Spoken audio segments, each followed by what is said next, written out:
In the summer of 2013, a young woman vanished on a remote hiking trail in Olympic National Park and was quietly written off as another fatal accident of the wilderness. For 8 years, her name existed only in cold case files and grieving memories. Then one winter afternoon, she collapsed at a grocery store checkout line alive, terrified, and carrying proof that she had never been lost. She had been imprisoned in plain sight, less than 2 miles from freedom. In August of 2013, the disappearance of Emily Carter barely registered as unusual at first. Every summer, Olympic National Park swallowed dozens of hikers who underestimated its scale, its silence, and its indifference.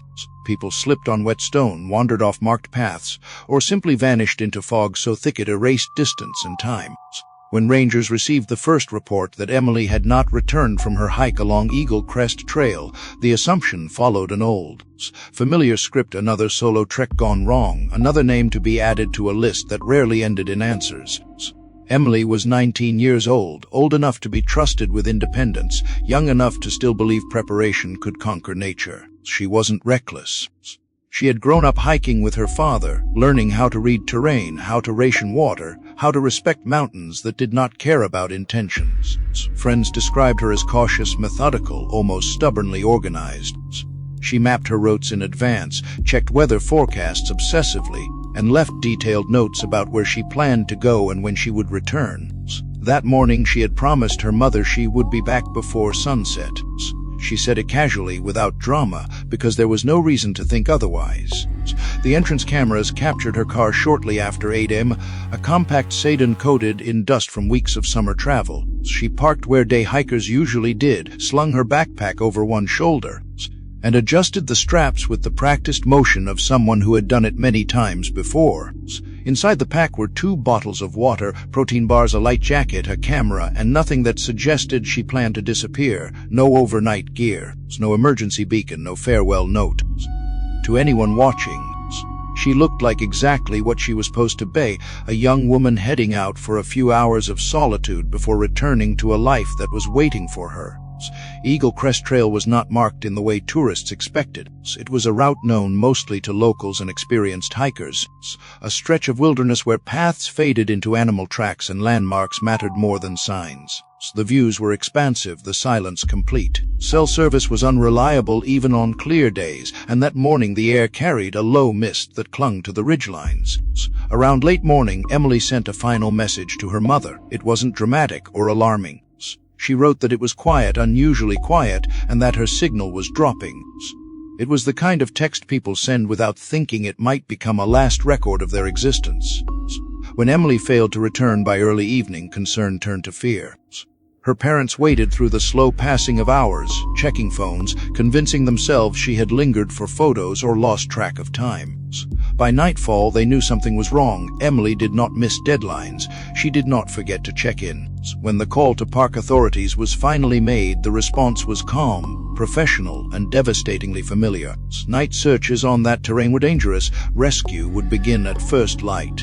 The search that followed was extensive, thorough, and ultimately hollow. Helicopters scanned the tree line with thermal imaging, picking up the heat signatures of animals, but nothing human. Search dogs struggled with shifting winds that tore scent trails apart. Teams of volunteers moved shoulder to shoulder across slopes and ravines, calling her name until their voices broke against the cliffs. Days passed, then a week. The weather shifted, nights grew colder. Hope thinned with every hour. The only tangible trace surfaced on the 5th day. Wedged between rocks in a narrow ravine, far from where she expected to be, lay a black plastic lens cap. Her father identified it immediately, recognizing the small scratch she had once made on the inside with a key. It was proof she had been there and proof that something had gone wrong. Investigators theorized a fall, a slip on loose gravel, a body hidden by terrain or scavenging animals.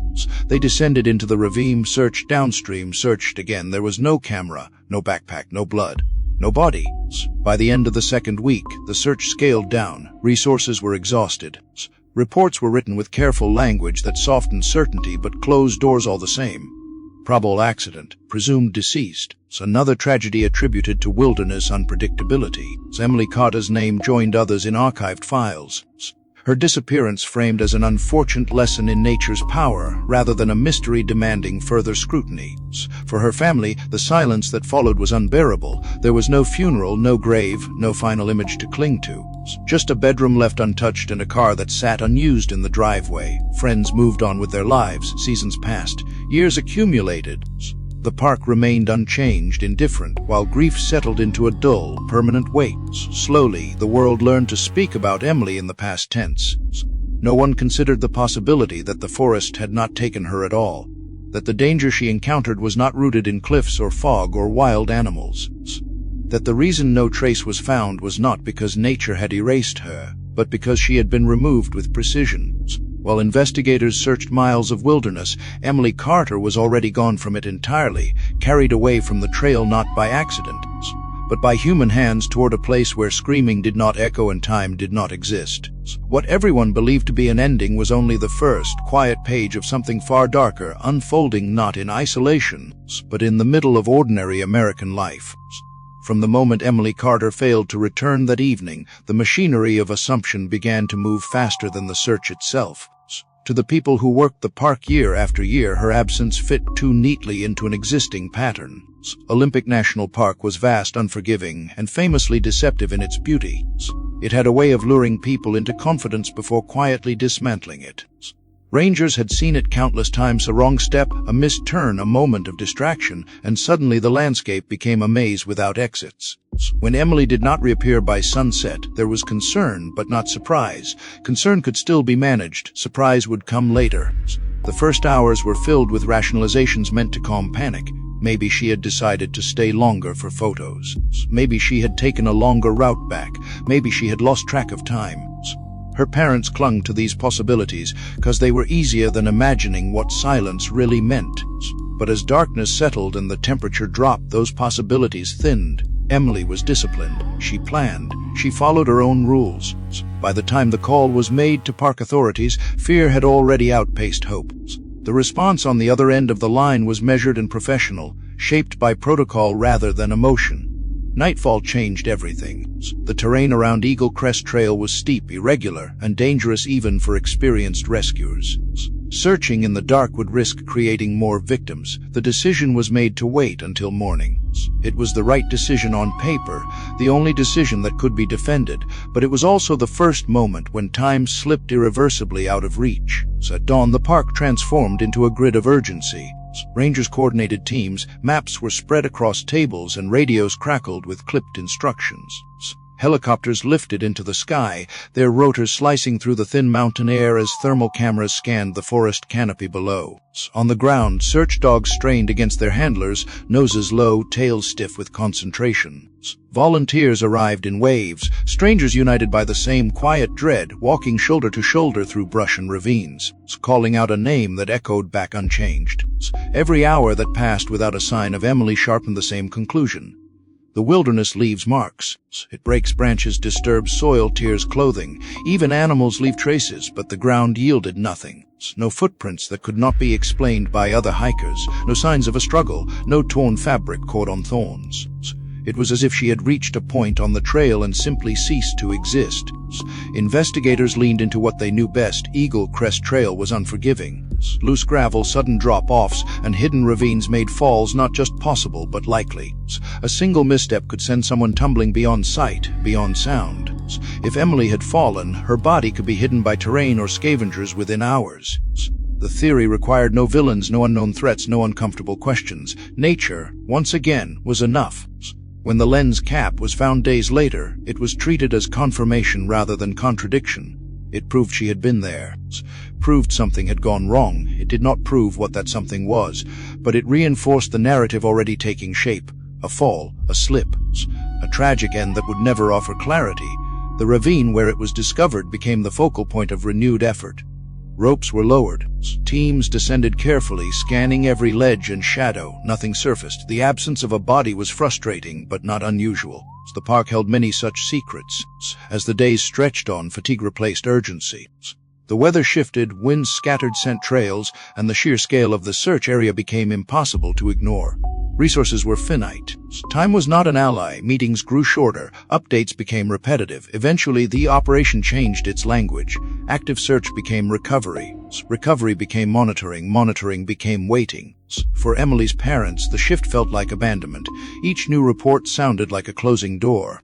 Officials spoke gently, carefully, emphasizing probabilities and precedent.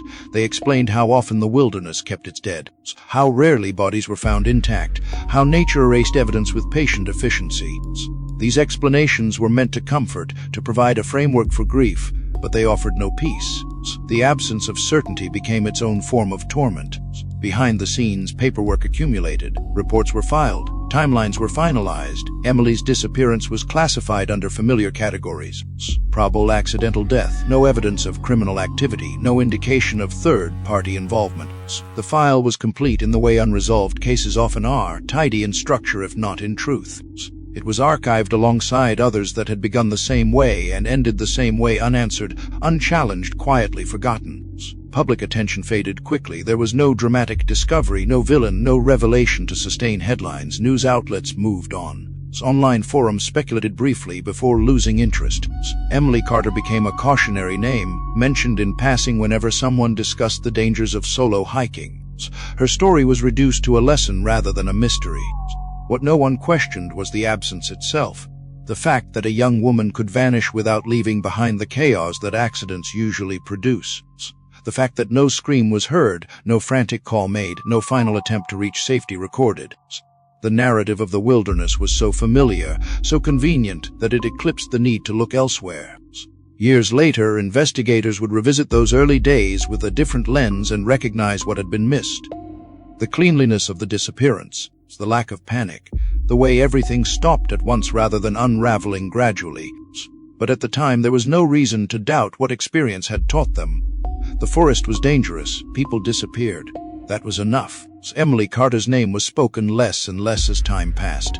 Her room remained unchanged for a while, then slowly transformed as grief made room for survival. Her parents learned how to live with questions that would never be answered. They learned how to endure birthdays that came and went without her. They learned how to explain loss without closure. What they did not learn, what no one could have imagined, was that while the search team scoured cliffs and ravines, Emily was nowhere near them. She was not lost, she was not injured and waiting, she was not dead beneath the trees. She had already been removed from the equation entirely, taken away from the wilderness before it could leave its signature behind. The tragedy, as it was understood then, was incomplete. The truth had been buried not by earth or stone, but by assumptions. And for 8 long years, that assumption would remain unchallenged, shielding something far more deliberate, far more human from view. Below is the expanded version of Idea 3, written as a continuous American true crime narrative about 1,000 words, paragraph-based restrained line breaks. No numbered structure, no script exposure. The gun. The last message Emily Carter ever sent was not dramatic enough to raise alarms. It did not contain fear, urgency, or the instinctive signals people expect from someone in danger. It was ordinary, almost casual, which later made it unbearable to reread. Her phone connected briefly to a weak pocket of service near the ridge, just long enough for a few words to go through before the signal collapsed again. She wrote that it was quiet, unusually quiet, and that her connection was fading. There was no request for help, no hint of distress, no awareness that those words would become a boundary between before and after.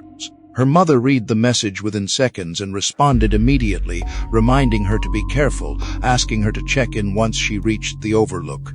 The reply never delivered. At first, that didn't seem significant. Dropped messages were common in the park. The mountains interfered with signals, and Emily had mentioned earlier that reception was unreliable.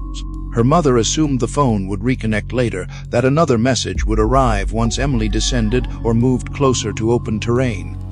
She placed the phone face up on the kitchen counter and went back to what she had been doing, checking it every few minutes without realizing she was already counting time. As the afternoon stretched on, silence began to change shapes. It stopped feeling like a technical inconvenience and started to feel intentional, heavy, resistant to explanations. The hours passed without another vibration, without the familiar chime that usually signaled Emily's safe return to coverage.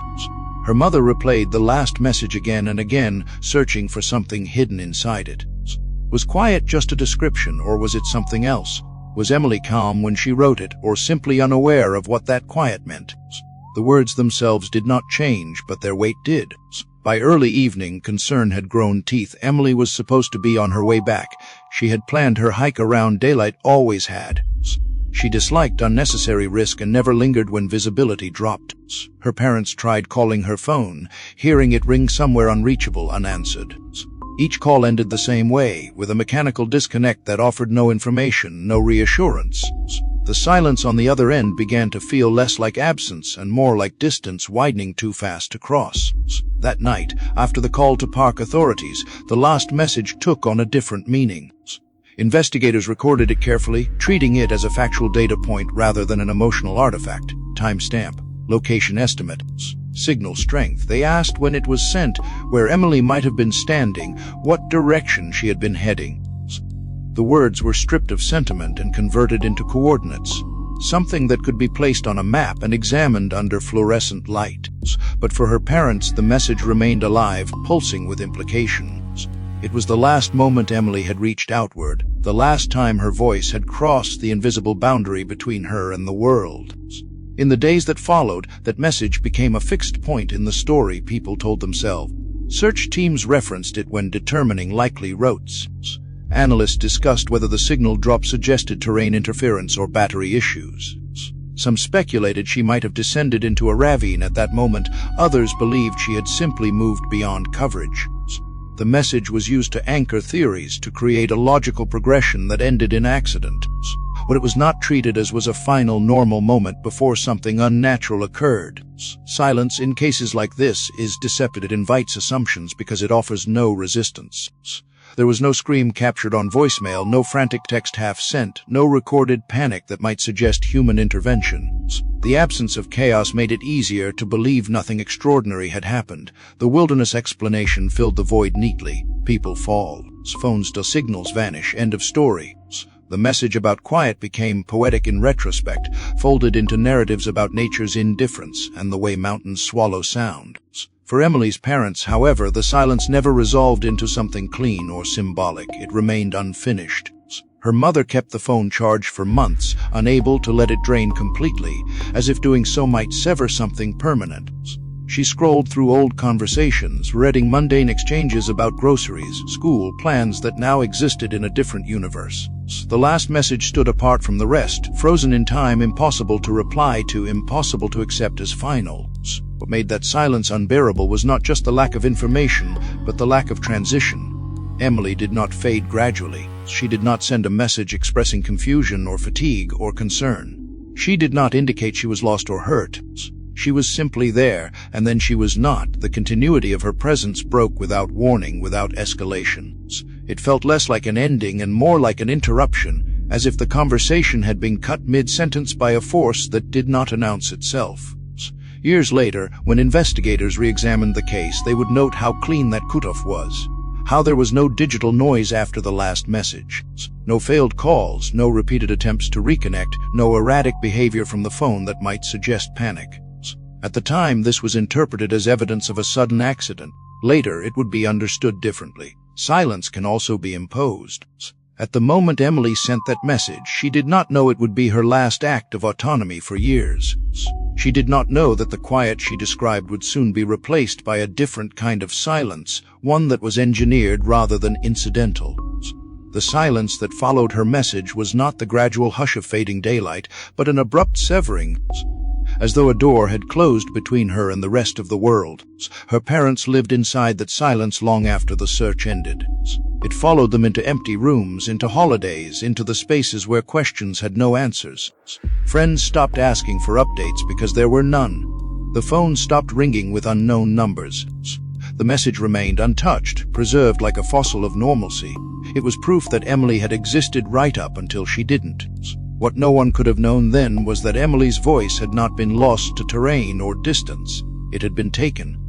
The silence that began after that message was not an echo fading into the mountains, but deliberate absence created somewhere else entirely.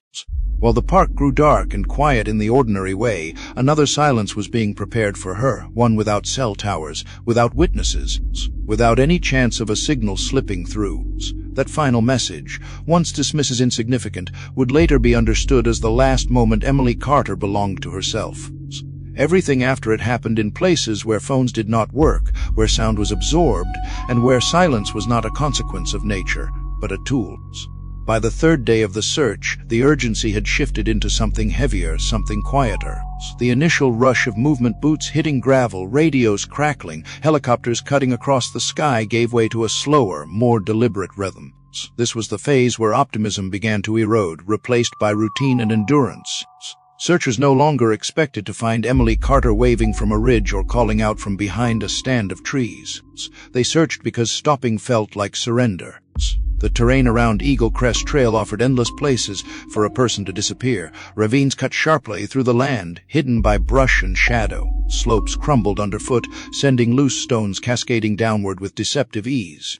Even in daylight, visibility could collapse within minutes as fog rolled in without warning. The forest did not present itself as hostile, but it did not offer clarity either. It absorbed sound, softened movement, and erased distinctions between paths and dead ends. Search teams adjusted strategies repeatedly, expanding and contracting their grids as new assessments came in. Helicopters swept overhead, their thermal cameras glowing with heat signatures that turned out to be deer, elk, bears, life continuing undisturbed. On the ground, handlers watched their dogs grow restless as wind patterns scattered scent in every direction. There was no clean trail to follow, no linear narrative of movement. Emily's presence did not ripple outward from a single point. It simply stopped. Volunteers arrived in numbers that surprised even the rangers. Some were locals familiar with the land. Others drove hours to help search for a girl they had never met. They lined up shoulder to shoulder, scanning the ground inch by inch, calling her name into spaces that answered with nothing but their own echoes. The work was exhausting, both physically and emotionally. Every fallen branch looked like a limb at first glance. Every shadow carried the possibility of a body. Hope became something people rationed carefully, afraid of what would happen if they spent it all at once. The first real breakthrough came quietly, without ceremony. A volunteer descending into a narrow ravine noticed a small dark object wedged between two rocks. It was easy to miss, insignificant in isolation, plastic, circular, out of place only because it did not belong to the forest. When it was lifted free and passed from hand to hand, its meaning became heavier with every step back toward the command post. It was a camera lens cap. Emily's father recognized it immediately. There was a small scratch on the inside, something she had done herself months earlier, complaining that it made the cap easier to identify. That tiny mark transformed the object from debris into evidence. It proved she had been there. It proved she had not simply vanished without trace. And yet it raised more questions than it answered. The ravine where the lens cap was found was not along her planned route. It required a deliberate deviation or a significant fall. Investigators focused their attention there, believing they were close to resolution. Ropes were secured. Teams descended carefully, scanning every ledge and crevice. They searched the bottom thoroughly, expecting to find the rest of the story waiting there: a broken body, a backpack, a camera shattered against stones. There was nothing. No clothing, no blood, no signs of impact. The ground was undisturbed, the rocks clean. It was as if the lens cap had been placed there deliberately, a single punctuation mark in an otherwise blank sentence. Search dogs brought to the site behaved erratically, circling, whining, then losing interest. The scent did not continue. It stopped abruptly and inexplicably. For investigators, the lens cap became both anchor and obstacle. It fixed Emily to a location while refusing to explain how she got there or what happened next. The prevailing theory hardened rather than cracked. If she had fallen, her body could have been carried by water, hidden by vegetation, consumed by wildlife. The park had done this before, so it would do it again. The absence of evidence became evidence itself. But there were details that unsettled some of the searchers. Accidents were messy. Falls left patterns. Even when bodies were not found, there were usually fragments, disturbed ground, something that told a story of momentum and damage. Here was only stillness. The lens cap did not feel like something torn away in violence. It felt dropped, removed, detached. Those doubts, however, did not survive long against procedure and precedent.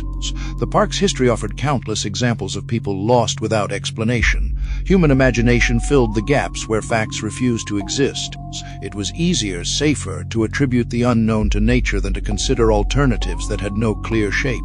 The search continued, but its energy shifted from expectation to obligation. Days turned into weeks, the weather grew colder, volunteers rotated out, replaced by new faces carrying the same fragile hopes. Each morning began with briefings that grew shorter, more subdued. Each evening ended with the same result: nothing found, no progress made. The forest remained unmoved by the attention it received. Eventually, the decision was made to scale back. Resources were finite and there were other calls waiting, other emergencies demanding attention. The search transitioned into a passive phase. Rangers would remain alert for signs. Hikers would be advised to report anything unusual. But the coordinated effort, the human chain combing the land, dissolved. For Emily's parents, the lens cap became a symbol of torment. It was the only physical proof their daughter had been there, the only object returned from a place that refused to give anything else back. It was too small to represent a life, too insignificant to carry meaning on its own, yet it was all that existed. They were told, gently but firmly, that the most likely explanation was an accident, that the wilderness was vast, that not all stories had endings. The official report reflected that tone: careful language, conditional phrasing, no definitive cause, but a clear direction: probable fall, body unrecovered, case closed pending new information. Emily Carter's disappearance was absorbed into statistics, into the long record of names associated with the park's unforgiving geography. What no one realized at the time was how wrong the lens cap was as evidence. It did not belong at the end of a story. It belonged at the beginning of something else entirely. It marked not the place where Emily's life ended, but the moment where the truth diverged from what was visible. The ravine did not hide her, the forest did not claim her. The reason the search failed was not because it lacked effort, but because it was searching in the wrong direction. Emily Carter had already left the wilderness by the time her lens cap touched stone. Whatever happened to her did not follow gravity, weather, or chance. The lens cap remained behind, a fragment without context, convincing everyone that the story had ended where it had, when in reality, it had only been carefully redirected. When the search was officially downgraded, it did not end with a dramatic announcement or a clear sense of finality. It faded. One morning the command center was smaller, quieter, missing familiar faces. A few days later, the helicopters stopped flying overhead. Then the volunteer sign in table disappeared.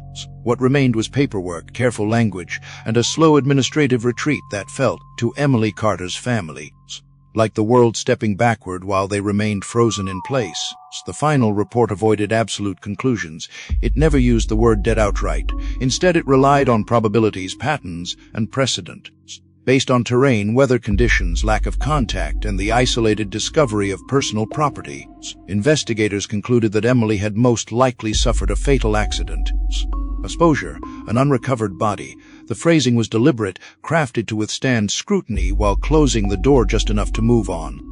In the eyes of the system, the case was no longer active. It was unresolved, but functionally finished.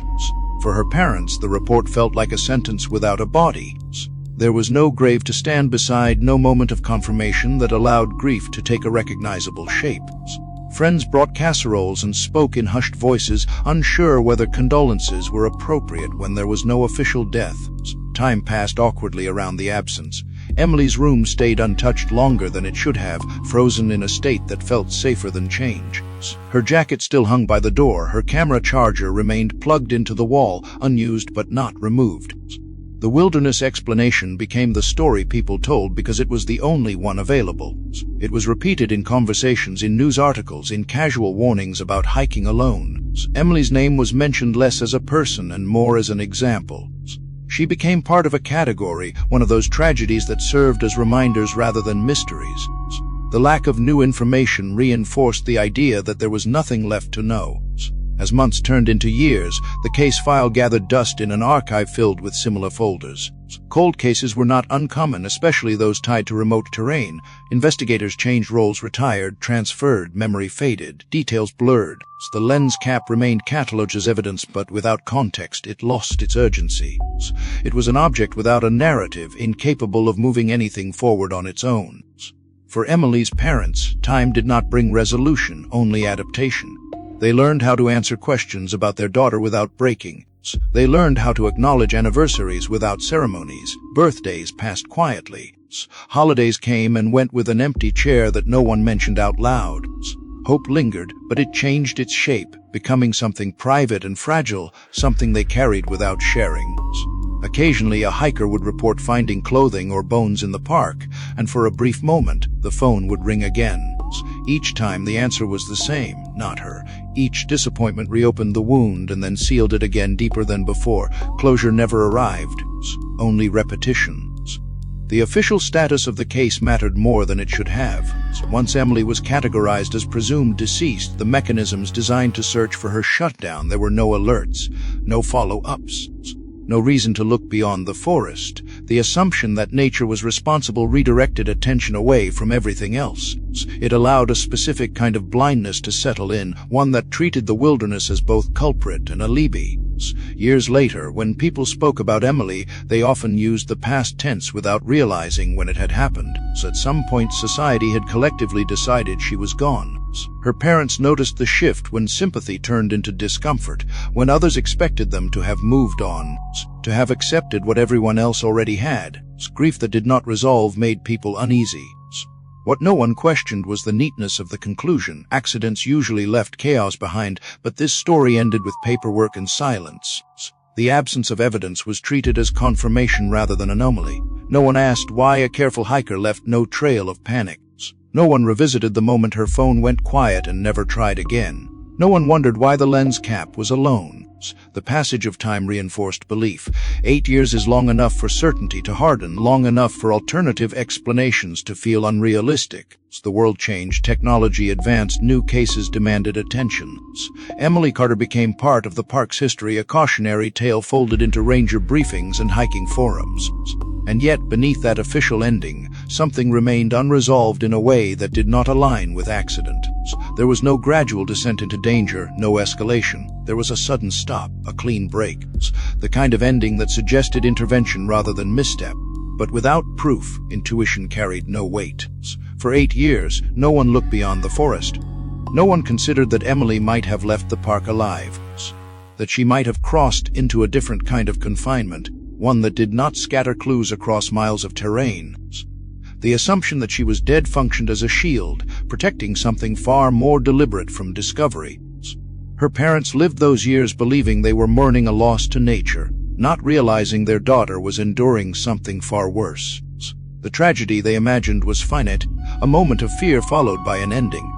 The truth, had they known it, would have been unbearable, that their child was not gone but trapped, not dead but slowly erased. When the case was finally reopened years later, investigators would realize how completely assumption had shaped every early decision, how the absence of evidence had been mistaken for evidence of absence, how the wilderness narrative had closed doors that should have remained open. But during those 8 silent years, there was no reason to doubt the conclusion. Emily Carter was presumed dead, and the world moved on accordingly. Only one thing did not move on at all: Emily herself. By November of 2021, Port Hadlock had slipped into its off-season rhythm. The tourists were gone, the marina was quiet, and the town moved at a slower, inward-looking pace shaped by early sunsets and cold air rolling in from the water. On a Tuesday afternoon, nothing distinguished the day from dozens like it. People stopped by the grocery store after work, picked up essentials, nodded at familiar faces, and went home before dark. It was the kind of ordinary routine that made anything out of place stand out sharply, like a tear in fabric. The woman who entered the store just after 4 o'clock did not belong to the flow of the afternoon. She moved slowly, cautiously, as if each step required permission. Her clothes were oversized and worn, layered without regard for style or fit. A men's jacket hung heavily from her shoulders, stained with dirt that had been ground into the fabric over time. Her jeans were frayed at the hem, stiff with grime. The sneakers on her feet were thin and cracked, offering little protection from the cold tile beneath them. She kept her head down, the hood pulled forward so her face was partially obscured, not in a way that suggested concealment, but submission.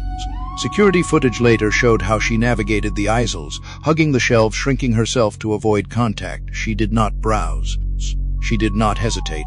Her movements followed a pattern, as though she were completing instructions rather than shopping. When other customers passed too close, her shoulders tensed, and she froze briefly, waiting for them to move on. Store employees would later struggle to describe her presence, settling on the word shadow. She was there, but barely. She stopped in the cleaning supplies aisle and selected several bottles of industrial-strength bleach, the cheapest brand available. Her hands shook as she placed them into a worn basket. She added heavy-duty sponges, then moved on to the canned food section, choosing low-cost meat with labels that promised longevity rather than nutrition. Nothing she picked suggested preference. Everything suggested compliance. At the checkout, the woman placed her items on the belt with careful precision, lining them up as if order mattered. The cashier, a middle-aged woman who had worked that register for years, noticed the smell first. It was sharp and sour, a mix of chemicals and something older, something human that had been neglected for too long. When the total was announced, the woman reached into her jacket pockets, her movements suddenly frantic, fingers digging through fabric with rising urgency. She did not find what she was looking for. The shift was immediate. Her breathing became shallow, her eyes wide and unfocused. Color drained from her face as if her body had reached a limit it could no longer negotiate. She tried to speak, but no sound came out. Then her knees buckled, and she collapsed beside the register, her body folding inward as though instinctively trying to protect itself. The store erupted into motion. Someone shouted for help.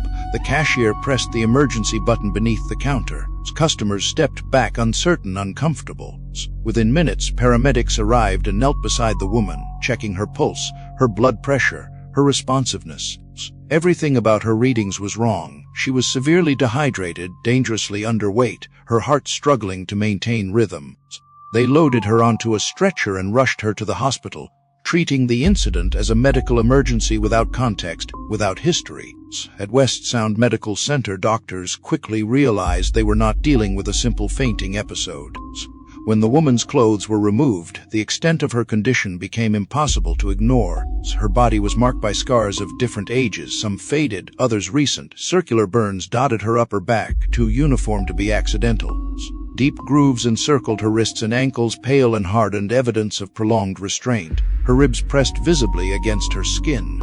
This was not poverty. This was not homelessness. This was sustained neglect paired with control.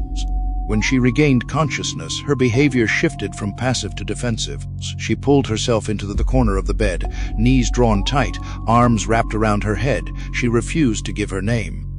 She flinched at every sound, every footstep in the hallway. When nurses tried to reassure her, she pleaded to be allowed to leave. Not because she wanted freedom, but because she was afraid of what would happen if she did not return.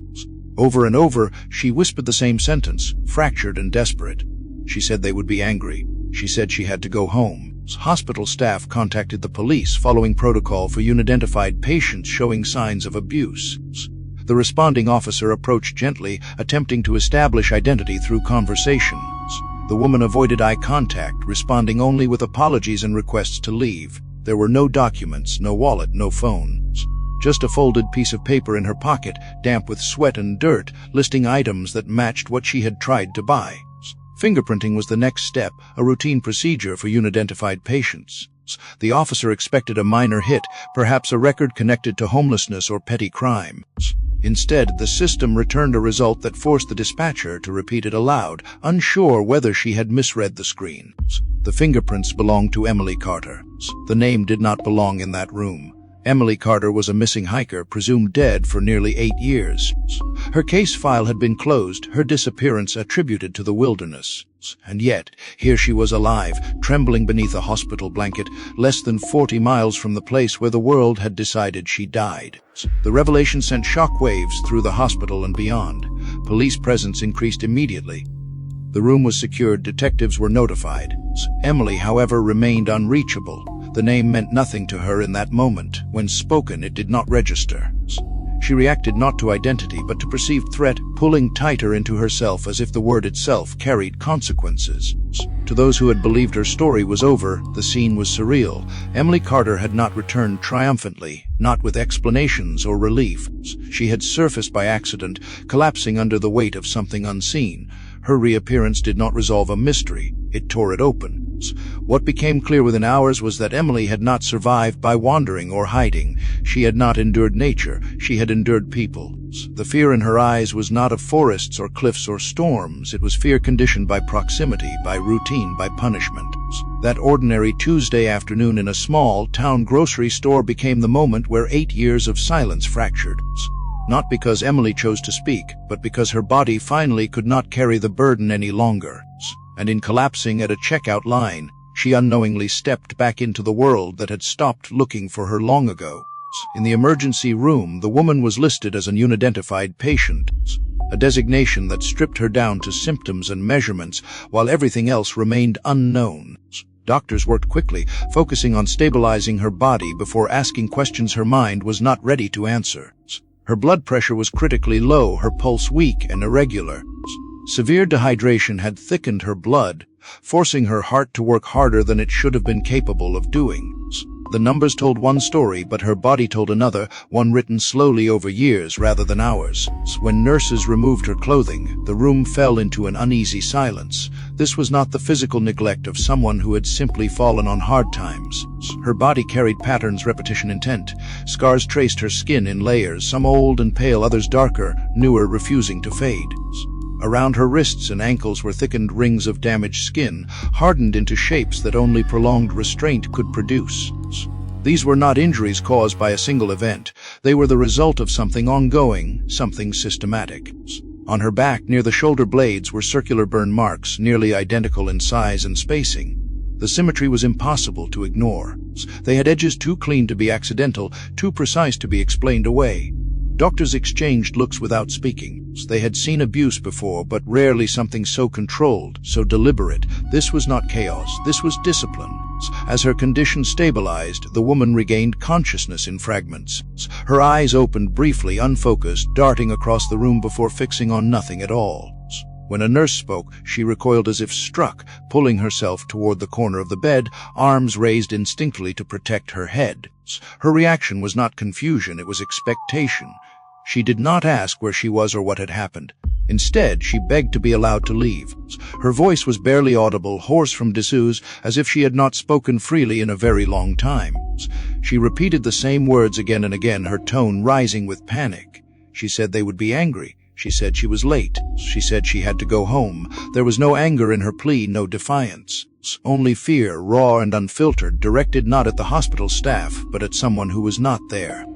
Attempts to calm her were met with resistance that bordered on terror. When a doctor reached out to adjust her IV, she screamed and pressed herself flat against the mattress, shaking violently.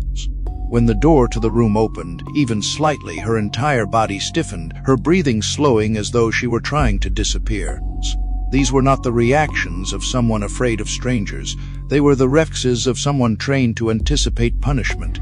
Hospital staff documented everything carefully. They noted her refusal to provide a name. They noted her defensive posture, her repetitive speech, her fixation on returning somewhere undefined. They noted the absence of personal belongings beyond a small, crumpled piece of paper listing cleaning supplies and canned food. There was no wallet, no phone, no identification, nothing that connected her to the outside world. Psychiatric consultation was requested almost immediately. The psychologist who observed her behavior did so from behind a one-way mirror, careful not to introduce additional stress. What he saw was not dissociation in the abstract sense, but something deeper and more ingrained. Her movements were small and economical, as if she had learned to take up as little space as possible.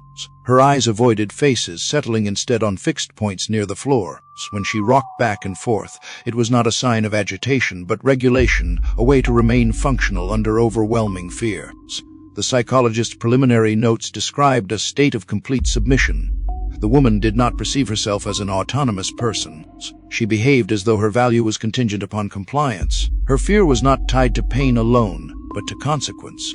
She was less afraid of what might be done to her than of what might happen because of her. The phrase she repeated most often troubled everyone who heard it. She did not say she wanted to escape. She did not ask for help. She said she needed to finish what she had been sent to do.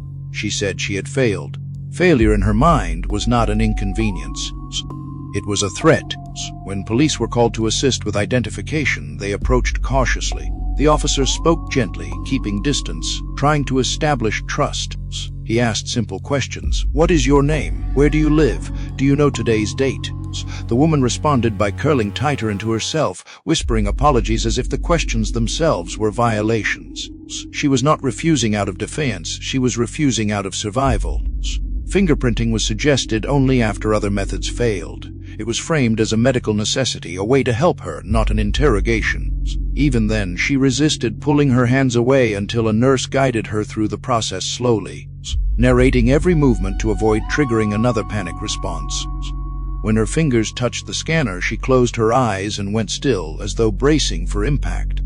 While the system processed her prints, the room remained heavy with unanswered questions. The officer expected little. Unidentified patients often matched records tied to homelessness or minor offenses. No one anticipated what came back. When the match appeared on the screen, it did not align with the woman in the bed. The name belonged to someone who had disappeared years earlier, someone whose case had been closed. When the officer returned to the room with that information, he did not say the name out loud at first. He studied the woman, trying to reconcile the frail figure before him with the smiling photograph in the database. When he finally spoke the name, carefully, softly, it did not land. The woman did not respond. She did not look up. She did not recognize it as her own. That moment made one thing devastatingly clear. Whatever had happened to her had not just altered her circumstances, it had altered her identity. The person known to the world as Emily Carter had not simply been hidden. She had been dismantled. The scars on her body told part of the story, but her fear told the rest. Fear that had been cultivated, reinforced, rewarded with survival. Fear that now existed independently of its source. Even in a hospital surrounded by professionals trained to help, she behaved as though she were still being watched, still being evaluated, still one mistake away from punishment. The doctors could treat dehydration. They could address malnutrition. They could document injuries and begin the slow work of healing skin and muscles. What they could not immediately treat was the belief embedded in her that she did not belong to herself. That belief shaped every movement, every breath, every whispered apology. By the end of that first night, it was clear that identifying her had solved nothing. It had only revealed how deep the damage went. The woman in the hospital bed was alive, but she was not free. Not yet, not even close. The confirmation arrived quietly, without drama, carried not by a phone call or an announcement, but by a line of text on a screen that refused to make sense. The fingerprint system did not hesitate. It returned a single result, absolute and unequivocal. The unidentified woman in the hospital bed matched a file marked closed, presumed deceased. Emily Carter.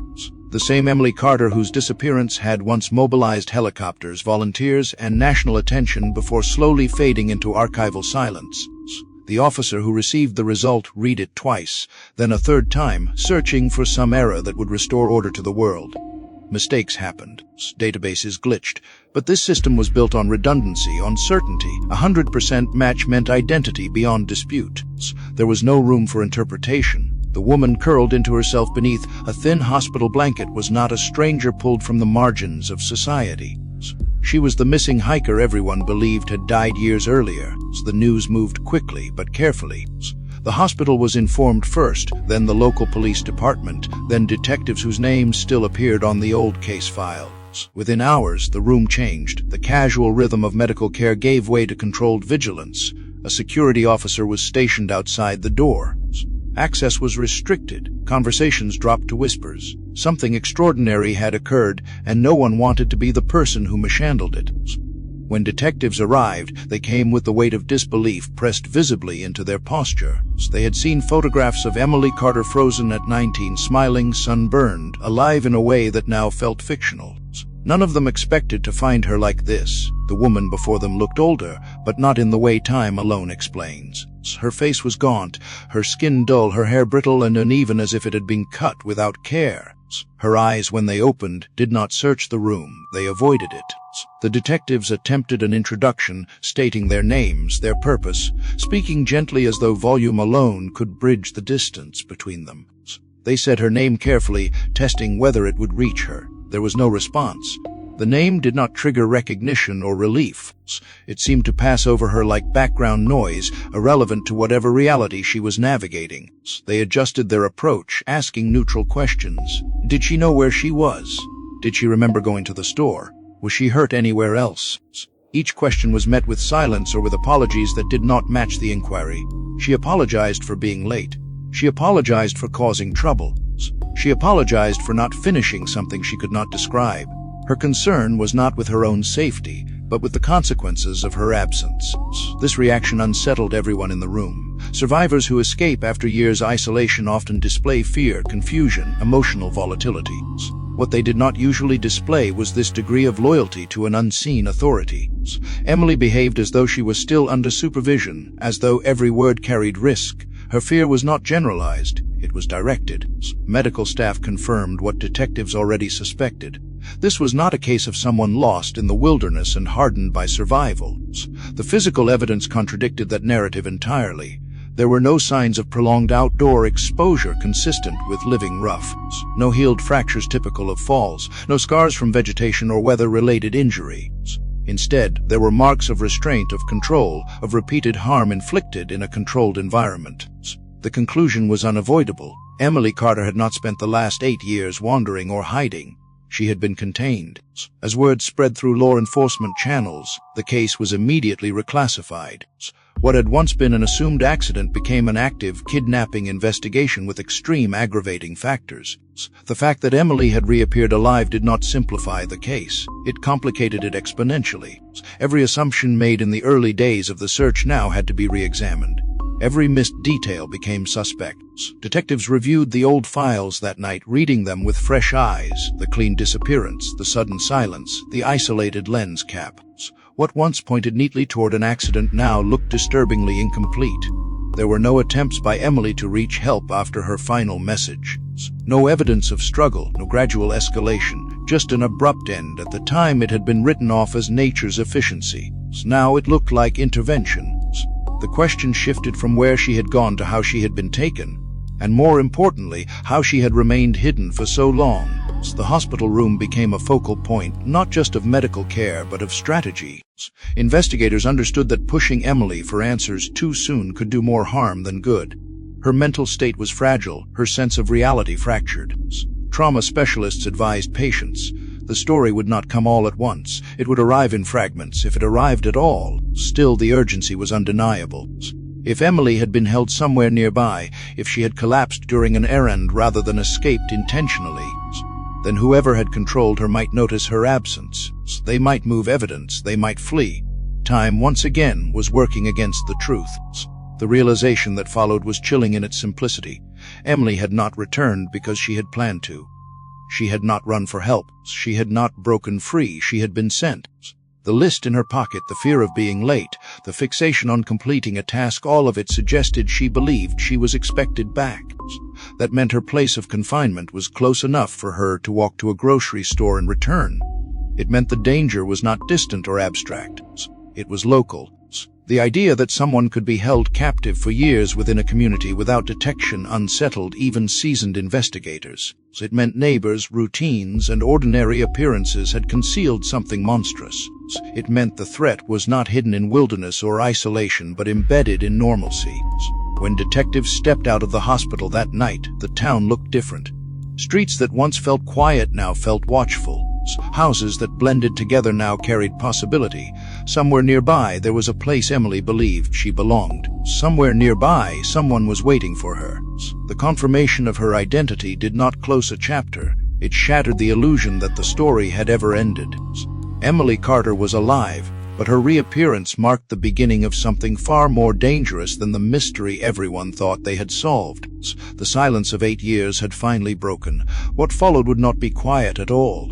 The medical examination that followed Emily Carter's identification did not unfold as a single moment of revelation, but as a slow accumulation of facts that grew heavier with each observation.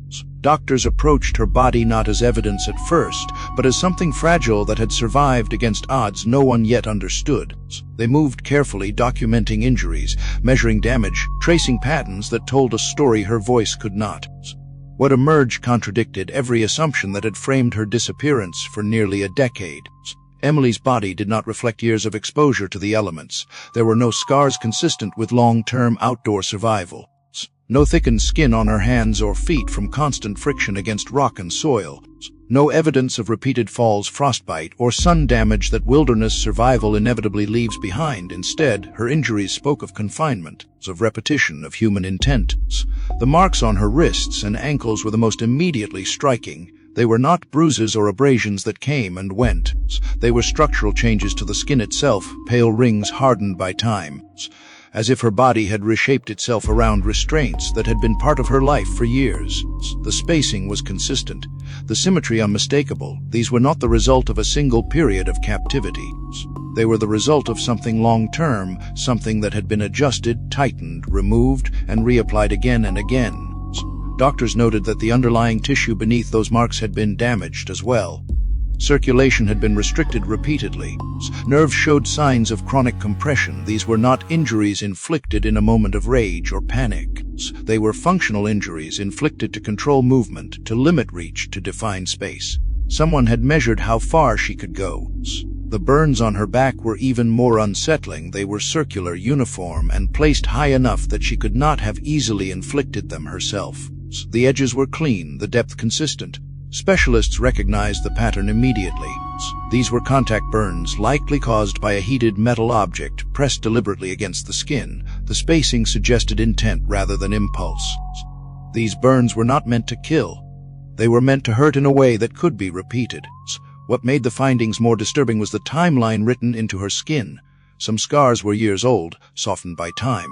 Others were newer, still defined, still healing improperly. This was not a single episode of abuse frozen in the past. This was an ongoing process that had continued almost until the day she collapsed. The state of her nutrition added another layer. Emily was severely underweight, but not in the way starvation victims often are. Her body showed signs of being kept just functional enough to survive. Her muscles had atrophied unevenly, suggesting limited movement rather than total immobility. She had not been allowed to waste away completely. Someone had decided how weak she could be without dying. Blood tests revealed long-term deficiencies, dehydration that went beyond neglect, and signs of stress hormones remaining elevated over extended periods. Her body had existed in a near-constant state of alert, even when she appeared passive. That kind of physiological stress does not come from nature alone. It comes from anticipation, from waiting. The psychological evaluation deepened the conclusions. Emily's responses were not those of someone who had lived independently, even under harsh conditions. She did not display the adaptive behaviors common among people who survive in isolation.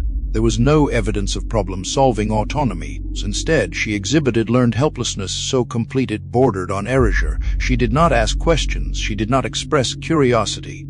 She reacted only to perceived permission or threat.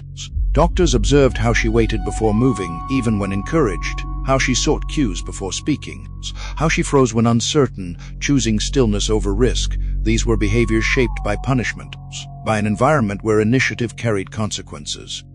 The absence of certain behaviors was just as telling as what was present. Emily did not flinch at medical equipment. She did not panic at confined spaces. She did not show fear of darkness. These things did not scare her because they were familiar.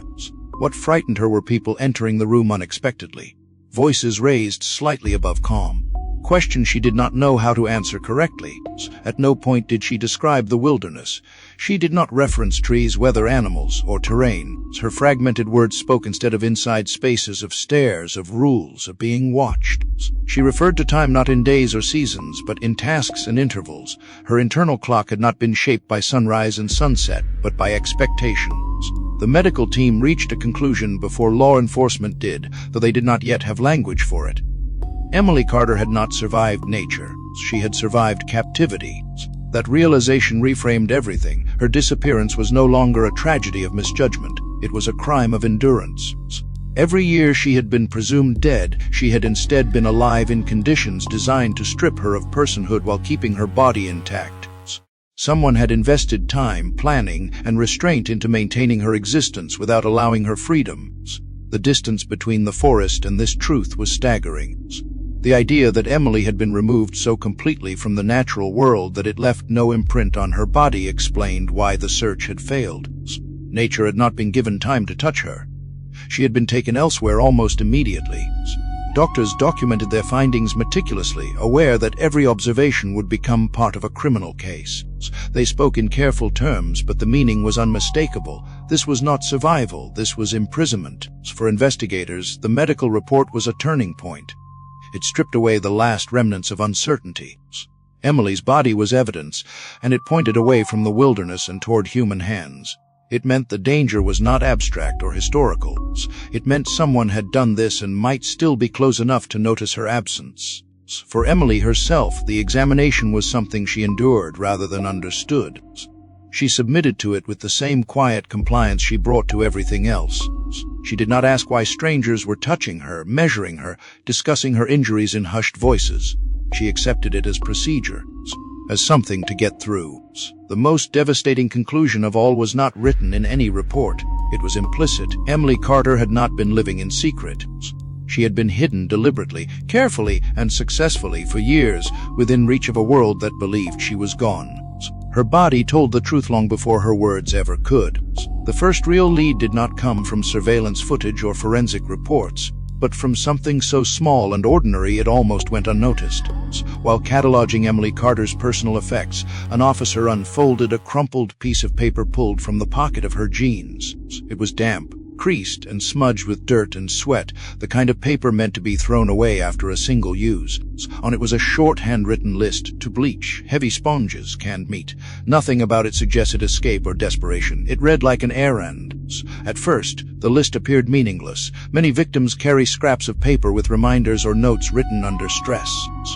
What made this one different was not what was written on the front, but what lingered faintly on the back. When the paper was held up to the light, a partial ink impression became visible, worn thin but unmistakable. A logo faded and incomplete, the remnants of a stamp transferred from another surface. It was the kind of mark left by a receipt pad or a promotional flyer. Forensic technicians photographed it, enhanced the contrast, and isolated the fragment. Slowly letters emerged. Not enough to form a sentence, but enough to identify a name: Harborview Auto and Repair. The discovery shifted the investigation in a subtle but decisive way. Until that moment, detectives had been working from the assumption that Emily's captivity, wherever it was, existed in isolation. The list suggested something else. It suggested routine, structure, a connection to the outside world that was not accidental. Harborview Auto and Repair was a small business on the outs of Port Hadlock, the kind of place locals used out of habit rather than convenience.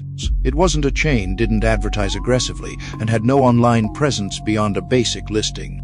Detectives visited the location that same evening, presenting themselves as part of a routine inquiry. The shop owner recognized the logo immediately. The paper was from an old batch of service slips they had stopped using years earlier. Records were pulled, not for Emily, whose name had never appeared there, but for customers who might have received paperwork printed on those slips. Investigators began cross-referencing names with addresses, filtering for locations within walking distance of the grocery store where Emily had collapsed. The process was methodical, slow, and unglamorous. Data did not point directly to answers. It narrowed possibilities. As the list of addresses shrank, a pattern emerged. Several customers lived too far away. Others had moved. One address, however, stood out. A modest single-story home in a residential neighborhood less than 2 miles from the store. Close enough to walk. Close enough to fit the timeline suggested by Emily's physical condition. Detectives did not rush in. Experience had taught them that premature action could destroy fragile leads. Instead, they began observing. They drove the street at different times of day, noting traffic patterns, routines, the rhythm of the neighborhood. The house did not draw attention to itself. There were no high fences, no security cameras, no visible attempts at concealment. The lawn was trimmed. The driveway was clean. A minivan sat parked beside the garage, unremarkable in every way. The couple who lived there appeared ordinary. Neighbors described them as quiet, polite, and private. They attended church occasionally. They waved when spoken to. They did not host parties or draw complaints. Nothing about them fit the profile people imagined when they thought of kidnappers. That normalcy was precisely what unsettled investigators. Detectives canvassed the area carefully, posing as officers following up on unrelated concerns. One neighbor mentioned seeing a young woman on the property occasionally, always doing chores. She never spoke, never looked up, always left quickly. The neighbor had assumed she was a relative or a helper, someone who belonged there. That assumption echoed what Emily herself had believed, that she belonged somewhere nearby, that she was expected to return. Investigators revisited the grocery store footage with new perspective. Emily's route through the aisles was not random. It was efficient, direct. She did not hesitate or wander. She moved like someone familiar with the task, not someone improvising under pressure. She knew what to buy. She knew where to find it. She was not testing freedom. She was following instructions. The list in her pocket became the spine of the investigation. It was proof that Emily's captivity was not abstract or distant. It existed within the infrastructure of everyday life. Someone had sent her out with a task, confident she would return, confident she would not speak. That confidence was what frightened detectives most. It suggested years of conditioning. Control refined to the point where physical restraint was no longer necessary every moment. The leash was psychological, and it held. The realization that Emily's prison might be embedded in a quiet neighborhood changed everything. Search efforts were no longer about finding a hidden location. They were about seeing what had been hidden in plain sight. Ordinary houses became potential crime scenes. Normal routines became potential cover. As the evidence accumulated, the question shifted again. Not whether Emily had been held nearby, but how long the captors had believed they were untouchable. The answer seemed to be long enough to send their victim on errands. That scrap of paper, barely legible and easily dismissed, did what years of searching the wilderness could not. It collapsed distance. It pulled the crime out of abstraction and anchored it to a street, a building, a door someone locked every night. By the time detectives prepared the next step, they understood something fundamental. Emily Carter had not survived 8 years by chance. She had survived within a system, and systems leave traces even when they are designed to be invisible. The list was not just a lead, it was evidence of a life reduced to function, of captivity disguised as routine. And it pointed, with quiet precision, toward a place where the truth had been hiding all along. Once investigators understood that Emily Carter had arrived at the grocery store on foot, the geography of the case tightened abruptly. This was no longer a mystery spread across miles of wilderness or abstract years of silence. It narrowed to sidewalks, intersections, and houses people passed every day without thinking. The question was no longer how she survived for so long, but where she had been kept close enough to walk back from. Detectives began reconstructing her path in reverse. Surveillance cameras from the grocery store were only the beginning. They pulled footage from traffic lights, private security systems, small businesses, and residential door cameras within a 3-mile radius. The process was painstaking. Hours of footage were reviewed frame by frame, tracking a single figure moving slowly through the edges of town. Emily appeared first on a camera near the southeastern outskirts of Port Hadlock, emerging from a residential area rather than a commercial one. She walked with her head down, shoulders hunched, never stopping, never looking around. She did not hesitate at corners or check street signs. She moved as though the route was familiar, memorized, rehearsed. This was not the behavior of someone navigating an unfamiliar environment under stress. It was the behavior of someone following a routine. As cameras stitched her route together, a clear pattern emerged. She avoided main roads when possible, favoring quieter side streets. She did not interact with anyone. When cars passed, she angled her body away instinctively, shrinking inward as if trying to make herself invisible. The distance she covered aligned perfectly with her physical condition. Not far enough to be an escape from captivity, but far enough to suggest permission. The road ended in a neighborhood that looked like dozens of others across small-town America.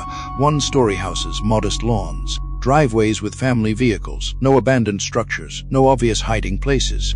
Nothing that fit the image of a place where a person could be held captive for years. And yet the cameras did not lie. Emily had come from here. Detectives walked the street quietly that afternoon, not as officers conducting an investigation, but as observers. They noted which houses had basements, which had attached garages, which had fences obscuring backyards. They listened to the ambient sounds of the neighborhood, dogs barking, a lawn mower in the distance, nothing out of place. That normalcy felt oppressive. Neighbors were interviewed under pretext. Officers asked about recent disturbances, suspicious activity, anything unusual. Most people reported nothing. The street was quiet, peaceful, safe, a place where children could ride bikes and neighbors waved politely. That safety was the hardest thing to reconcile with what they knew about Emily. One conversation shifted the tone. An older man across the street mentioned seeing a young woman around one of the houses occasionally. Always early in the morning or late in the evening, always doing chores, taking out trash, shoveling snow. He described her as withdrawn, always looking down, dressed in oversized clothes. He assumed she was a relative who needed help, maybe someone struggling, taken in out of kindness. He never spoke to her. She never spoke to anyone. That description matched Emily too closely to ignore. The house he pointed out belonged to a couple who had lived there for years without incident. They paid their bills, maintained their property, kept to themselves. Detectives ran background checks. Nothing surfaced. No criminal records, no complaints, no history that would draw attention. On paper, they were invisible. Investigators returned to the garage receipt linked to the paper Emily carried. The address matched. The proximity was undeniable. The distance from the house to the grocery store could be walked in under 40 minutes. The route matched the footage. Every piece fit. What unsettled detectives was not the alignment of evidence, but how ordinary it all was. There were no reinforced doors visible from the street, no barred windows, no signs of secrecy. Whatever had been built inside that house was designed not to attract attention, but to dissolve into the background of normal life. Surveillance was established discreetly. Unmarked vehicles rotated through nearby streets. Officers observed comings and goings. The couple maintained consistent routines, work errands, church. Nothing unusual, no frantic behavior. No visible reaction to Emily's absence, which suggested something deeply disturbing. Either they had not noticed yet, or they believed she would return. That belief mattered. It implied control so complete that even an unexpected delay did not trigger panic. Whoever had kept Emily had confidence in the system they built around her. As detectives watched the house, they began to understand how captivity could exist there unnoticed. The neighborhood respected privacy. No one intruded. No one asked questions, and the woman seen doing chores never made herself visible enough to demand curiosity. She had been conditioned to blend into the edges of other people's lives. Emily had not been hidden in isolation. She had been hidden in plain sight, disguised as someone who belonged. The realization reframed the entire case. For years, the search had pointed outward, into forests and ravines. Now it pointed inward, toward domestic spaces designed to look harmless. The danger had not been remote. It had been local, quiet, and patient. Detectives began drafting warrants, careful not to alert the suspects prematurely. Timing was critical. If Emily had been sent on an errand and failed to return, her absence would eventually be noticed. That window between realization and reaction was where evidence could be destroyed, stories rehearsed, escape attempted. The street remained quiet that night. Porch lights flickered on, curtains closed. People settled into routines, unaware that something catastrophic had been happening among them for years. The house at the center of it all looked no different than it had the day before. Lawn trimmed, lights on, door locked. From the outside, it was just a home. But investigators now understood something that changed everything. Emily Carter had not vanished into the wilderness. She had been absorbed into a neighborhood that never saw her as anything more than a shadow passing through. The path she walked to the grocery store was not an escape route. It was proof that captivity had existed within reach of ordinary life. Proof that silence does not always mean distance. Sometimes it means proximity hidden by routines. And somewhere behind one of those doors, a space existed that did not belong to the neighborhood at all. On paper, Matthew and Rachel Hale were unremarkable in every way that mattered to the outside world. They were the kind of couple that blended seamlessly into the background of a small town like Port Hadlock, indistinguishable from dozens of others who valued privacy and routine. Matthew was in his late 30s, worked steadily, paid his taxes, and kept his interactions polite but minimal. Rachel, a few years younger, stayed largely out of public view, known mostly through brief appearances at local stores or church gatherings. Together, they occupied a social space that invited no curiosity. Their house reflected that same intentional neutrality.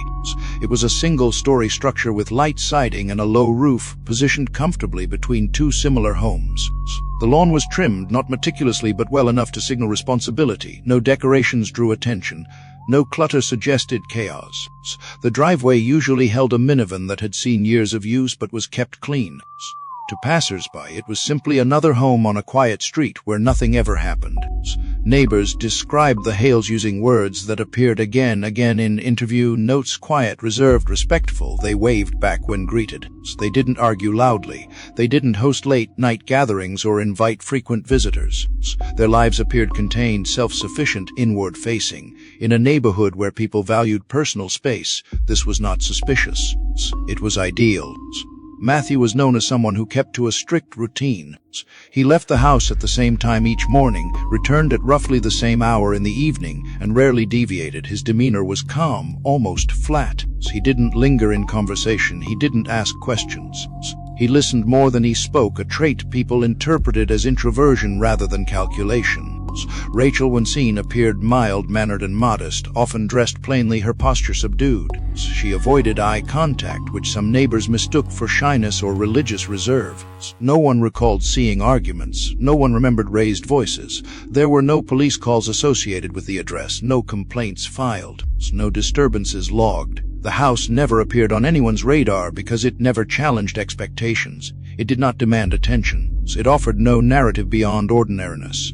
This was precisely how Emily Carter disappeared into it. When investigators began scrutinizing the Hales more closely, what stood out was not what was visible, but what was absent.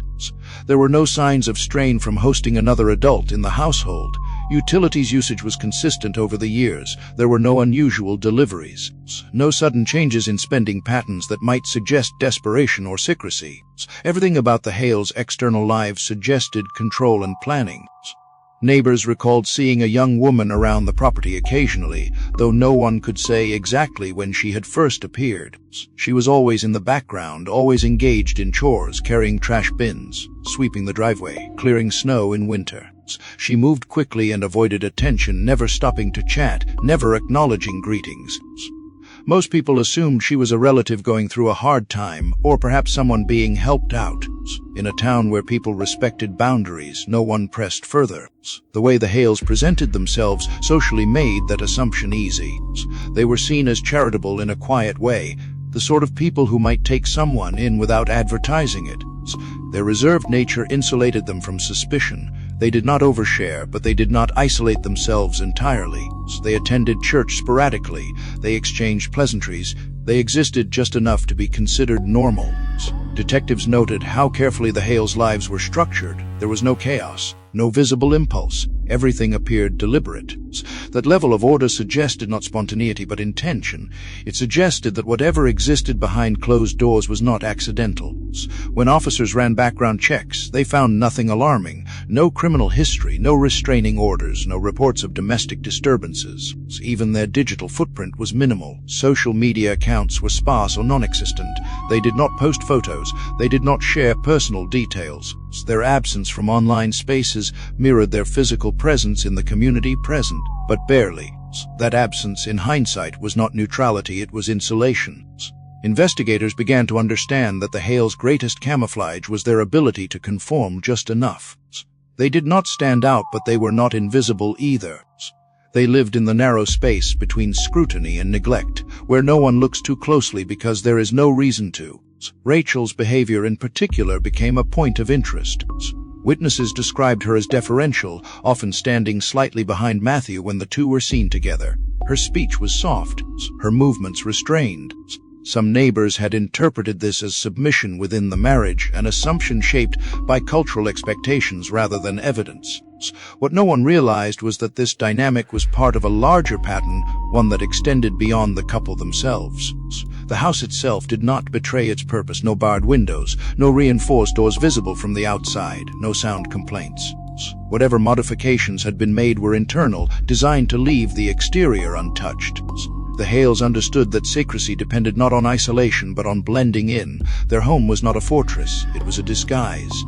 As investigators pieced together the timeline, it became clear that Emily's presence in the household had been normalized through repetition. A young woman doing chores at odd hours eventually stopped registering as unusual. The neighborhood adjusted its expectations without realizing it. Silence became background noise. The most chilling aspect of the Hales' profile was not malice on the surface, but patience. They had waited years without drawing attention. They had maintained control without overt force visible to the outside world. They had built a life where something extraordinary could exist without leaving a trace beyond those who knew to look. By the time detectives prepared to act, they understood that they were not dealing with impulsive criminals. They were dealing with people who had constructed a system, one that relied on predictability, compliance, and the assumption that nothing bad ever happened in houses like theirs. The Hales did not look like monsters. They looked like neighbors.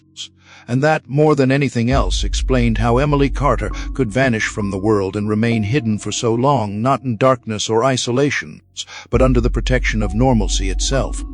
The warrant was executed just before dawn, at a time when neighborhoods are at their most vulnerable and their most honest. Porch lights were still on, windows dark, routines paused in the brief space between night and morning. Patrol cars rolled in without sirens, headlights dimmed, doors opening softly before officers took their positions. To anyone watching from a distance, it might have looked like caution bordering on overkill. To those involved, it was the only way to approach a house that had hidden something for years without leaving a mark. When the signal was given, the stillness shattered. The front door gave way under the force of the ram, wood splintering inward with a sound that echoed down the quiet street. Officers flooded the house with practiced speed, voices sharp and controlled as they announced themselves. Matthew and Rachel Hale were found upstairs, still in bed, caught in the moment where sleep had not yet given way to understanding. There was no resistance, no panic. What registered on their faces was not fear, but offense, as if they were the ones being wronged. Matthew stared coldly as he was restrained, his expression flat, calculating.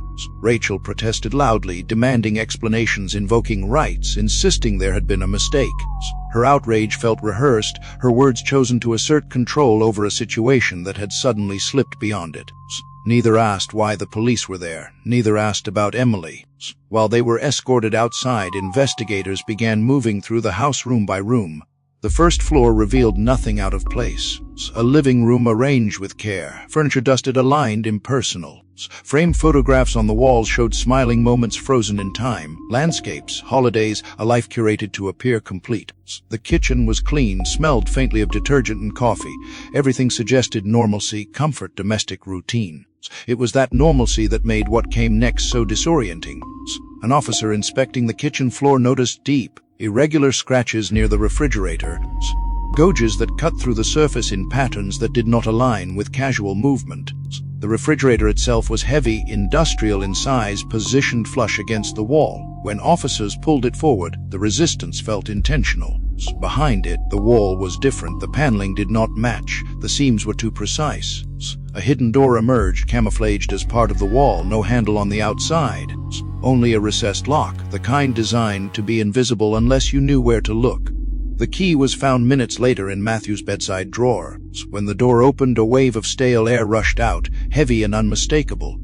It carried the layered smells of dampness, mold, chemicals, and something else beneath it, something human and long contained. Officers paused instinctively, the kind of pause that comes when the body registers danger before the mind has time to process it. A narrow staircase descended into darkness. Flashlights cut through the black as officers moved down slowly, each step measured. The air grew colder, denser. The walls were lined with soundproofing panels, professionally installed, designed to absorb noise completely. No windows, no vents large enough to offer escape. The space had been engineered not just to confine, but to erase. At the bottom of the stairs, the room opened into a single concrete chamber, bare, silent. In the center lay a thin mattress, stained and worn down to almost nothing. In one corner sat a plastic bucket with a lid. Nearby, a few empty water bottles. There were no personal touches, no decorations, nothing that suggested this space belonged to a person. Then the officers saw the chain. It was bolted directly into the concrete floor, secured with industrial hardware. The metal was worn smooth in places, rusted in others, as if it had been moved, adjusted, locked and unlocked countless times. The length of the chain was not arbitrary. It allowed movement, but only within a defined radius, enough to reach the mattress, enough to reach the bucket, not enough to reach the stairs. On the walls at eye level were sheets of paper taped in place. The writing was large, simple, and brutal in its clarity. Instructions, rules. Speak only when spoken to. Look at the floor. Gratitude is required. These were not suggestions. They were behavioral architecture, designed to strip autonomy down to obedience. Forensic teams moved in carefully, documenting every surface, every object. They found old children's coloring books stacked in a corner, pages filled with chaotic, repetitive markings. Evidence of a mind searching desperately for structure in isolation. On a high shelf, well out of reach, they discovered a sealed plastic bag containing folded clothes, a faded t-shirt, denim shorts, lightweight sneakers. The clothes Emily had worn the day she disappeared. They had been preserved like artifacts, untouched, displayed not for function but for possession, proof of ownership. proof of control. Upstairs, the house remained frozen in its staged normalcy, unaware that its secret had been torn open. Downstairs, the reality of what had existed beneath it settled heavily on everyone present. Even seasoned investigators struggled to reconcile the two spaces. The idea that a place designed to destroy a human being could exist beneath a kitchen where meals were cooked and dishes were washed felt obscene. What became clear in that basement was not chaos but design. The soundproofing was deliberate, the chain placement precise, the rules systematic. This was not a crime of impulse, it was a project. By the time the sun rose fully over the street, the neighborhood was waking to a truth it had never imagined. Police lights reflected off houses that had always felt safe. Neighbors gathered behind tape whispering, confused, horrified. The house they had passed for years, the people they had waved to, now carried a weight that would never leave. Emily Carter had not been lost, she had been stored. The basement was not discovered because someone finally screamed loud enough. It was discovered because a body finally collapsed under the strain of surviving it. And as investigators sealed the house and cataloged the evidence, one thing became painfully clear. The most dangerous part of what had been done here was not how hidden it was. It was how ordinary it looked from the outside. The illusion that the basement had been created impulsively did not survive the first full day of forensic analysis. What investigators initially feared was cruelty born of opportunity quickly revealed itself as something colder and far more disturbing. The truth was not hidden in bloodstains or broken furniture, but in data quiet, patient records of planning that predated Emily Carter's disappearance by months. The Hales home computer was seized during the search, powered down but not destroyed. Matthew had attempted a partial wipe, deleting visible folders and browser history, but it was a shallow effort, the kind made by someone confident they had already won. Digital forensic specialists recovered what he had tried to bury within hours: hidden partitions, archived files, metadata that did not lie. The earliest file was dated 3 months before Emily vanished. It was a diagram. At first glance, it resembled a home improvement project: measurements, angles, load-bearing calculations. But as technicians reconstructed the folder, the purpose became unmistakable. These were not sketches for storage or renovation. They were architectural plans for confinement. Detailed blueprints of a reinforced basement room, complete with soundproofing specifications, ventilation paths designed to prevent noise leakage, and calculations for anchoring metal fixtures into concrete. One file focused entirely on acoustics. It referenced materials used in recording studios and shooting ranges, rated for maximum sound absorption. Another detailed airflow, carefully balancing oxygen intake against the need to prevent voices from traveling upward.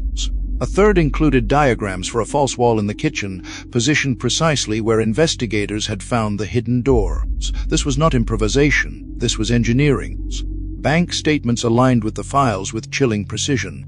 Purchases made weeks later included industrial-grade insulation, reinforced hinges, specialty fasteners, and bulk chemical supplies. None of it was excessive enough to trigger suspicion on its own. Spread across multiple vendors, spaced carefully in time, the acquisitions blended into the background noise of normal household spending. Matthew Hale had not built a prison in a moment of madness. He had designed one deliberately, methodically, with patience. The folder name was deceptively neutral: renovation. Inside it, investigators found notes written in Matthew's hand, technical and unemotional. Phrases appeared repeatedly: sound control, compliance zone, behavioral reduction. There were references to restraint tolerances and spatial limitations, calculations determining how much movement could be allowed without enabling approach to exits.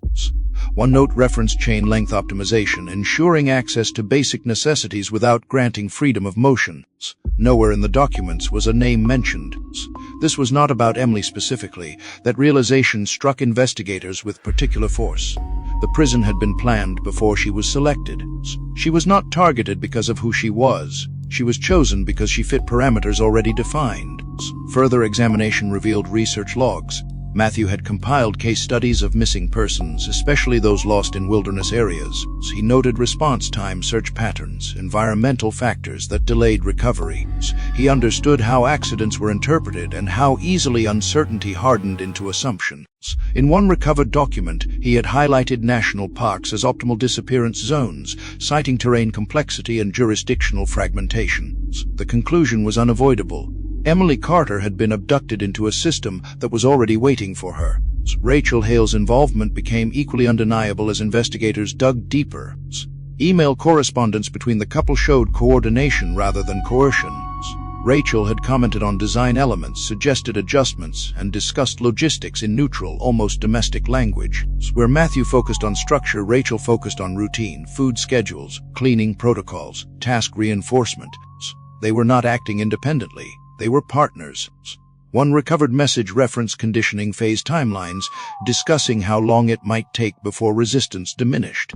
Another referenced public exposure tolerance, debating when, if ever, controlled outings could be attempted safely. The grocery store errand that ended everything had not been a mistake. It had been a calculated test that went wrong. The most disturbing discovery came from a document labeled simply isolation. Inside was a written outline not of abuse in the conventional sense, but of identity dismantling. The language was clinical, almost academic. Remove autonomy, reduce language, eliminate personal reference, replace time with tasks, replace identity with function. This was not sadism for its own sake, it was a project. Investigators realized they were not looking at a kidnapping that evolved into captivity. They were looking at captivity that sought a subject. Emily Carter's disappearance was not the beginning of the crime. It was the execution of a plan already in motion. When Matthew was confronted with the evidence, his demeanor shifted subtly. Gone was the offended silence. In its place was detachment. He did not deny the files. He did not dispute authorship. He questioned relevance. His defense pivoted toward abstraction, suggesting the plans were theoretical, exploratory, never meant to be used. That claim collapsed instantly under the weight of physical evidence.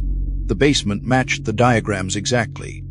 The materials purchased matched the specifications. The timeline aligned with Emily's disappearance down to the week. Rachel's response was different. When presented with the correspondence, she cried. She framed herself as influenced, manipulated, secondary.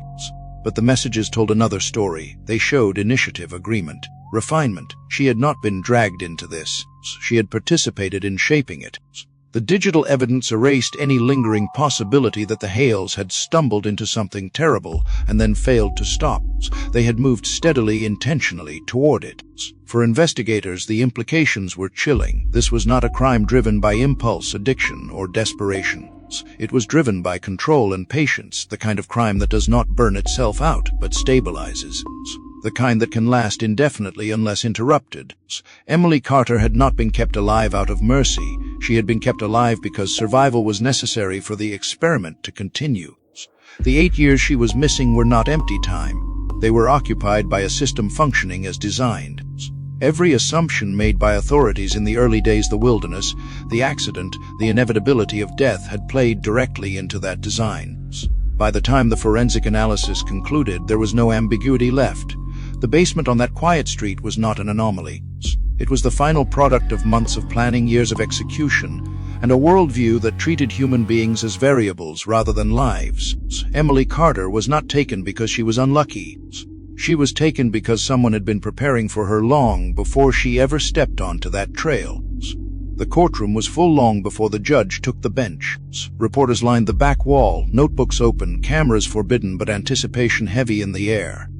What unfolded there was not a dramatic confrontation, not a cathartic moment of justice that could undo years of damage. It was administrative, procedural, and devastating in its own quiet way, the kind of ending that never truly feels like one. Matthew Hale sat at the defense table without expression, hands folded, posture composed. He did not look at Emily. He did not look at the jury. His gaze remained fixed somewhere neutral, as if the proceedings were an inconvenience rather than the collapse of something he had built. When evidence was presented, diagrams, purchase records, photographs of the basement, he showed no visible reaction. The man who had engineered isolation understood process. He let it happen. Rachel Hale's presence was different. She cried openly during parts of the testimony, her voice breaking when she spoke of fear, manipulation, and coercion.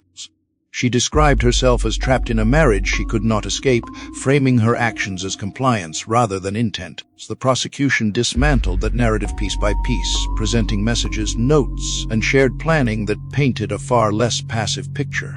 The jury saw not a victim pulled into darkness, but a partner who had learned to soften cruelty with routine. Emily did not testify in the way the public expected. There was no dramatic recounting of abuse, no steady narrative delivered from the witness stand. Her participation was limited, fragmented, carefully managed by trauma specialists. What she offered were pieces, descriptions of rules, of silence, of punishment for deviation. Her voice shook, sometimes stopped altogether. The courtroom listened anyway. Not because the details were complete, but because their incompleteness told its own truth. When the verdict came, it was swift. Matthew Hale was convicted on all counts. The sentence that followed was severe and final, multiple life sentences without the possibility of parole. There was no visible reaction, no outburst, no collapse. He accepted it the way he had accepted everything else, as a conclusion reached through process. Rachel Hale received a lesser sentence after entering a plea agreement. 25 years with the possibility of clemency far in the future. The decision sparked anger, debate, outrage. For Emily's family, it landed like a second wound. The woman who had helped maintain the system that destroyed their daughter would one day have a chance at freedom. The law moved on its own logic, indifferent to symmetry or fairness. After the trial, the attention faded. News vans left, headlines shifted. The case became something people referenced rather than followed. For Emily, the end of the legal process did not mark the beginning of healing. It marked the start of something far more complicated. She returned to her parents' home, but not to the life that had been waiting there. Her body was free, but her mind remained governed by rules that no longer existed. She startled at ordinary sounds. She avoided mirrors. She refused to eat with metal utensils because the sound triggered memories she could not articulate. Every action required permission, even when none was needed. She asked before using the bathroom. She apologized for taking food. She waited. Doctors called it severe post-traumatic conditioning. There was no timetable for recovery, no guarantee of return. Therapy sessions were slow, often silent. Some days Emily spoke. On others, she withdrew completely, retreating into the internal architecture built during years of confinement. Progress was measured in inches, not miles. Her parents learned how to love her again without expectations. They learned how to accept the version of their daughter who had come back, rather than mourning the one who had left.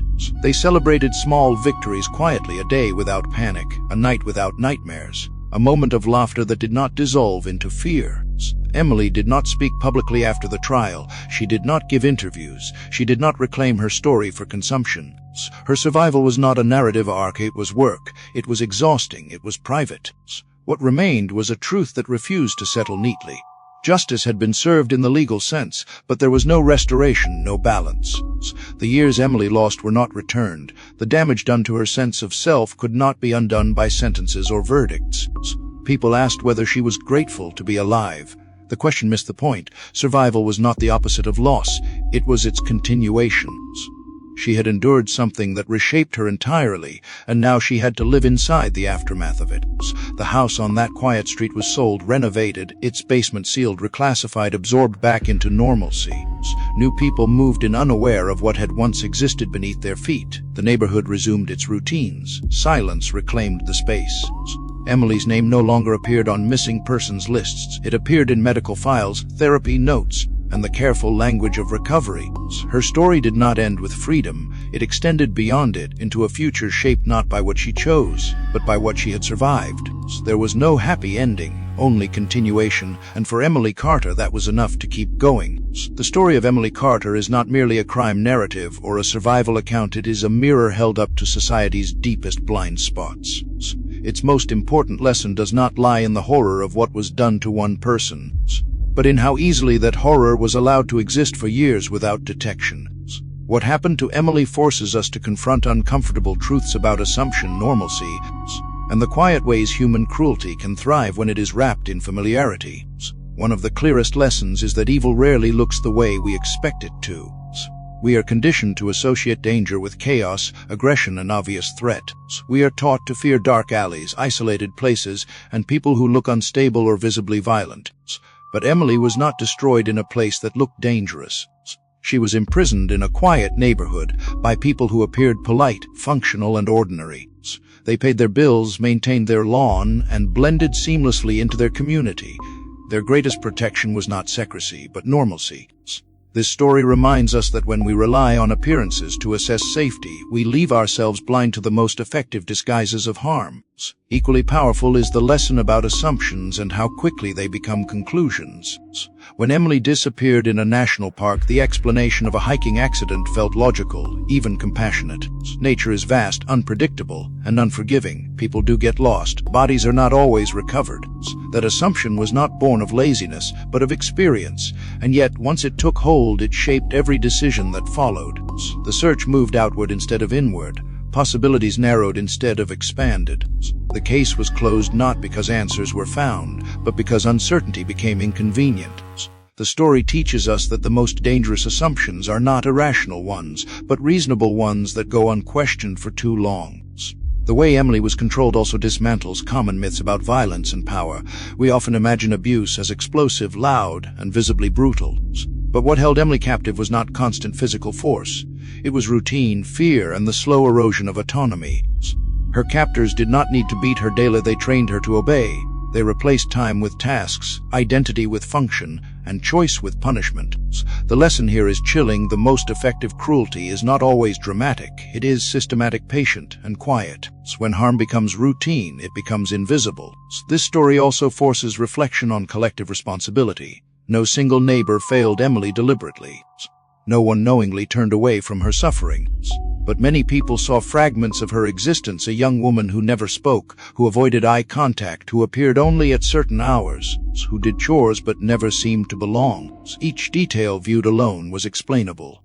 Together they formed a warning no one assembled. The lesson is not that communities should become suspicious or intrusive, but that indifference disguised as politeness can be dangerous. Respecting privacy should not mean abandoning awareness. Another painful truth emerges in how society defines closure. Once Emily was presumed dead, the world adjusted. The search ended. The file was archived. Grief became expected, then obsolete. Administrative closure replaced human uncertainty. Yet for Emily, being declared dead did not end her suffering. It ensured it would continue unnoticed. This teaches us that institutional conclusions are not the same as truth, and that efficiency can sometimes function as abandonment. When systems close cases too neatly, they risk sealing people inside those conclusions. The story also reshapes how we understand freedom and rescue. Emily's return did not look like triumph. There was no dramatic escape, no moment of relief that erased the past. Her body was freed long before her mind was. Trauma did not disappear when the threat was removed. It remained embedded in her habits, her fears, her sense of self. This reminds us that survival is not the same as recovery. Healing is not linear, fast, or owed to anyone's expectations. True compassion requires patience with outcomes that are incomplete and uncomfortable. Perhaps the most important lesson of all is about vigilance without paranoia. This story does not ask us to distrust everyone or live in constant fear. It asks us to remain conscious, to question conclusions that arrive too easily, to notice silence that lasts too long, to understand that danger is not always loud, and that the absence of chaos does not equal the presence of safety. Emily Carter was not forgotten because no one cared. She was forgotten because everything about her disappearance seemed to make sense. In the end, this story teaches that the greatest threats are often hidden not in darkness, but in daylight, not in disorder, but in routine, not in strangers, but in structures that appear stable and unquestioned. The lesson is not to live in fear, but to live awake, to resist the comfort of easy answers, and to remember that sometimes the most terrifying things are the ones that fit perfectly into our idea of normal. Emily's story does not demand hysteria or suspicion. It demands humility, the humility to admit that we can be wrong, that systems can fail, that assumptions can kill, and that silence, when left unexamined, can become a prison far stronger than chains. The darkness doesn't end here. Subscribe, turn on notifications, and let me take you deeper into things not everyone dares to face.